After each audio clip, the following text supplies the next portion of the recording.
Good morning and welcome back to BIFA Link TV, your daily dose of industry information. Today I'm joined once again by Ian Matheson for this week's roundup of the news. So Ian, thank you so much for joining me. What's gone on this week? Oh, hi, Brooke. It's been another very busy week for the Yeah. news affecting the work of BIFA's members across all modes of transportation.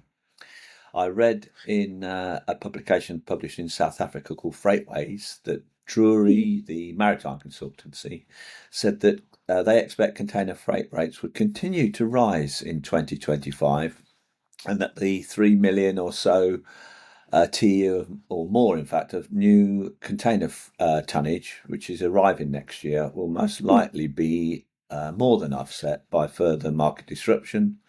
And that's not going to be good news for shippers or for No. BIFA members.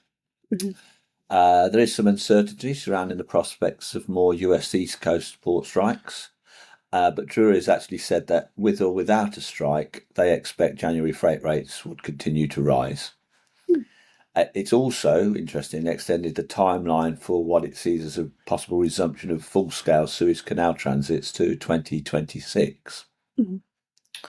Yes, and meanwhile, the South China Morning Post carried a report that suggested ocean freight rates for goods leaving Chinese ports are actually expected to drop further in the next 2 months amid this glut of container vessels. I think China's slowing exports could also weaken demand. And I read that the Shanghai Ship Owners Association said that fourth quarter is normally a low season for ocean freight anyway, and it expects shipping rates to slump. However, they also said, and it echoes what Jury has said, that as ship owners take actions to tackle the overcapacity problem, the rates are likely to rebound in 2025. So it sounds like obviously there's a lot of different opinions on where those rates are going for not only the rest of this year but into 2025 as well. Certainly is, and I think that's always the case, isn't it? Yeah. But there was an interesting article on the Lodestar website, which was examining the various scenarios should the UK decide not to align its emissions trading system for shipping, Mhm. which is due to be introduced in 2026, I believe. But that's something that's already been introduced in the European Union. One analyst is forecasting congestion in UK container ports if shipping lines try to avoid the EU carbon tax by Mhm. making a UK port the first call on their schedules. And of course, port congestion is never welcome news for BIFA members. No. Actually, any viewers that are interested in find out more about the EU's carbon border adjustment mechanism should read the excellent article that can be found in the link provided in the panel below. And obviously, again, we'll have links to all the news that I talk about for people to refer to. Yeah, and this was a topic that has been touched on in past editions of BIFA Link as well. So the links to those will be in the description as well. That's right. Meanwhile, in the air freight arena, and writing on the Freightways website, a guy called Eric Kulish provides a very useful overview on the current state of the international air cargo market.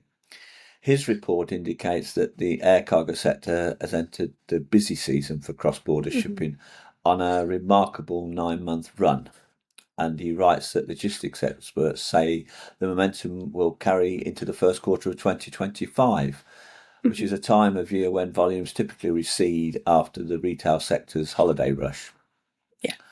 He actually said that volumes year to date are about 12% higher than at this point last year, according Oh to an wow. average of industry data sets. Mm. He added that global air cargo spot rates this month reached new highs for the year as demand continues to build. And of course, that's been powered by the wave of e commerce parcels from Asia Pacific sellers, cargo diversions tied to the Red Sea, shipping delays, and very tight capacity. Yeah. And somewhat worrying, or rather worrying, he writes that there is a possibility that some carriers may not honour long term capacity commitments to take advantage of higher spot rates, which is not going to be good news for any of your members who have got No. those long term commitments. No, that doesn't sound good at all.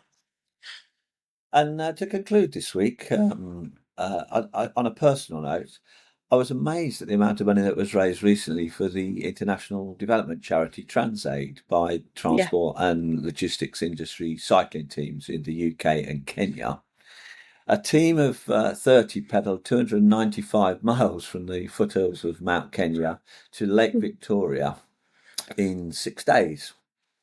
And they raised £165,000, which is amazing.